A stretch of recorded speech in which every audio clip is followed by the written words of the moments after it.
Hi, welcome back. Make yourself comfortable. Let's now swing back to Europe, the cockpit of the Napoleonic Wars. First, I'd like to focus on what's happening in France as Napoleon is transforming the French Republic into something more glorious, more exalted, a revolutionary empire. Contrast this painting by the painter Jacques-Louis David, who regarded Napoleon Bonaparte as his hero and great subject. This is Napoleon as first consul, leading the armies of France to victory against the Austrians as he marches the French army through the Alps to victory. This is General Bonaparte, first consul, clearly an extraordinarily heroic figure. One of the things to notice, of course, in the bottom left-hand corner of the painting, Bonaparte, and that word there is Hannibal. He's emulating the achievement of the great Carthaginian general Hannibal in his wars against the ancient Roman Republic in leading his army through the Alpine passes to victory. By the way, ultimately, Hannibal lost his wars. So did Napoleon. In 1804, Napoleon decides to scrap the French Republic and create a new French empire in which he will be no longer General Bonaparte or First Consul Bonaparte, but will be Emperor Napoleon I. Now David is painting a great royal ceremony of the foundation of the new dynasty. This painting, which Napoleon was thrilled by, hangs today in the Louvre in Paris. Note how the Spartan simplicity of the sans-culotte of the French Revolution has now been replaced by something very different.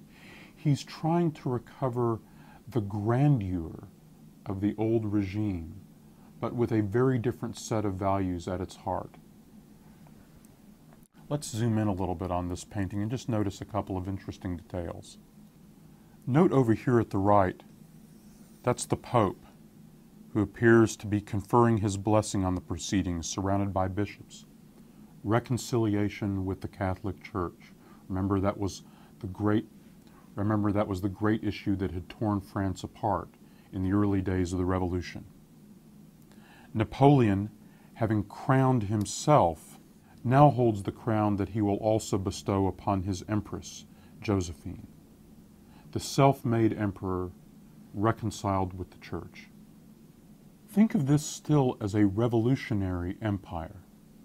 Napoleon is symbolizing the emperor as lawgiver, famous for creating the Napoleonic Code.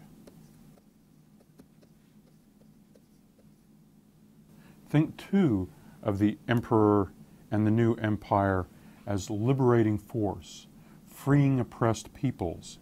For example, the oppressed peoples of Poland, which had been divided up between the Prussian and Russian monarchs. And Napoleon is creating a new aristocracy. But it's a different kind of aristocracy. It's not one based purely on birth. Instead, the people of France are told that any of you can be elevated to nobility, because the elevation to nobility in this aristocracy is based on merit. It's based on merit, especially as defined by service to the empire and to the emperor.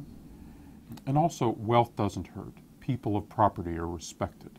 The revolutionary empire tries to establish domination of the entire European continent. This leads then to a prolonged series of wars. The course of these wars can be pretty swiftly charted. Last time I talked about the War of the Second Coalition. Napoleon had marched through the Alps. He defeated the Austrian armies here at Marengo. Then he tries to build his empire in the New World. That fails. Wars resume in Europe. These become known as the Wars of the Third Coalition. Those Wars of the Third Coalition are effectively decided at the end of 1805, here at the Battle of Austerlitz, which decisively defeated the armies of Austria and Russia, while meanwhile Napoleon has lost a critical victory at sea, in which the British Navy defeats his navy and the Spanish Navy at the famous Battle of Trafalgar. So he's lost at sea, but he's won on land by the end of 1805. The wars continue. He conquers the Kingdom of Prussia in 1806. The famous battle in that war is fought here. In 1807, he continues his battles against the Russians, fighting on alone. The decisive engagement that ends that war is here. Then he signs a peace treaty with the Russian Emperor. He seems to now have the continent of Europe pretty firmly in his grip. He's recreated a Polish state at the expense of both Prussia and Russia. He tries to concentrate the continent in resisting the British, closing it off to British trade. As part of that effort, he leads an invasion of Spain. Here, and there are prolonged battles in Spain that go on from 1808 onward to his fall in 1814. While still embroiled in Spain, he gathers a huge army to finally settle accounts with the Russian Empire. This leads to the great invasion of Russia in 1812, and in 1812 that's decisively defeated. The army is destroyed, Napoleon retreats, and basically he's battled backwards, losing a huge battle here in 1813 at Leipzig, and then is finally forced to abdicate in Paris in 1814. Napoleon exiled to the little island of Elba. He escapes, he comes back, he musters his army again, and now is defeated finally, hugely, and at last at the famous Battle of Waterloo right there. So that's the Napoleonic Wars in 5 minutes, final defeat of the French Empire. What I want to focus on is less the details of those particular campaigns, is the imagery and legacy of this prolonged period of warfare. On the one hand, there's a romantic legacy, a romantic image. Nothing captures it better than this painting by Ernest Meissonier. This painting of the Battle of Friedland, this is the charge of the cuirassiers, the French cavalry going forward to defeat the Russians. This is a wonderful image I'm showing courtesy of the Metropolitan Museum of Art.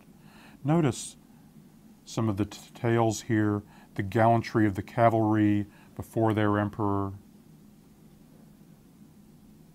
No bloodshed visible in this painting. The painting's done in the late 1860s, when a new French empire is trying to remember and recall the glory of the First Empire. A very different set of images from these wars was captured by the Spanish painter Francisco Goya. This is an image of Spanish patriots revolting against French rule in Madrid, who are being paraded up for execution by French soldiers. Off to the right side are the faceless French soldiers leveling their rifles at the men whom they are about to kill. That's another side of the Napoleonic Wars. Goya, in fact, did a whole series of sketches. This is an example of one of those. He's trying to capture the sense of a people in arms against their oppressors. Well, this is now a version of Total War. There is a settlement to the Total War. A quick glance at the map tells you who some of the winners are in this. France restored more to historic borders. Above all, the creation of a greatly enlarged Prussian state. See all those areas in green? Also notice the enlarged domain of an Austrian empire that is superseding the more disorderly Habsburg domains. The nascent Polish state is destroyed again, most of it going to the Russian Empire, some of it going back to the Kingdom of Prussia. The victorious states, led perhaps above all by the Russian Tsar, Tsar Alexander I, are gripped by a sense that they are a holy alliance, restoring Christian virtue, ending revolutionary disorder, bringing peace and stability back to Europe. What does this holy alliance stand for? Well, for one thing, they're very much against republics, republics of all kinds. Indeed, this is a holy alliance against revolutionary sentiment of all kinds. Perhaps nothing better captures the climate of this period than a scene in the novel written by Stendhal, The Charterhouse of Parma. In this novel, Stendhal's hero, a man named Fabrizio, wants to attain a position of great influence, but he finds that he is suspected of being a liberal. Stendhal points out what Fabrizio has to do in order to demonstrate to everyone that he's no liberal. In fact, to clear himself, he had to be sure to go to Mass every day, to choose as his confessor some man devoted to the monarchy, Secondly, he was not to consort with any man who had the reputation of being clever. And, when occasion offered, he was to speak of rebellion with horror. He was never to be seen in a cafe. He was to express dislike of reading in general. And he was never to peruse any works printed later than 1720, the only possible exception being Sir Walter Scott's novels.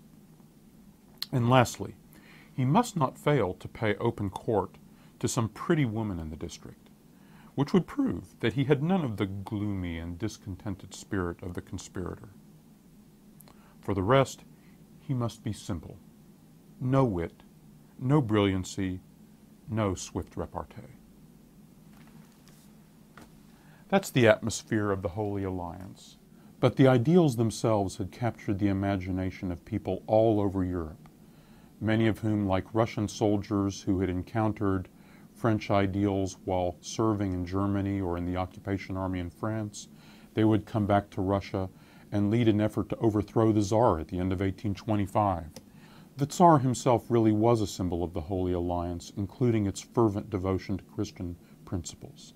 But this map helps to capture a little bit the spread of unrest around Europe during the 1820s.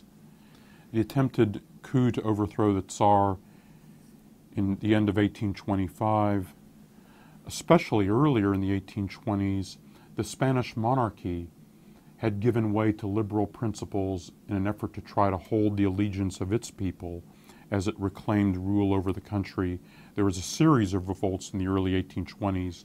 The Holy Alliance, led by France, now under a Bourbon monarchy again, overran Spain in the most notable foreign intervention of this period in order to restore a proper monarchy and monarchic principles. But there are rebellions in favor of revolutionary sentiment all over the Italian peninsula, from the restless Poles, and a breakaway of the southern half of the new united Netherlands to create what will become a state called Belgium. Even England itself was not immune, with significant riots occurring in 1818 and in Manchester here in 1819. The revolution had been defeated, but it had not been defeated. So a great characteristic of European life in the 1830s and 1840s is going to be this growing tension between the traditional forms of rule and the rising appeal of these liberal beliefs. But for now, I want to swing back to the larger canvas of world history and look at what these revolutionary wars meant for Latin America. See you then.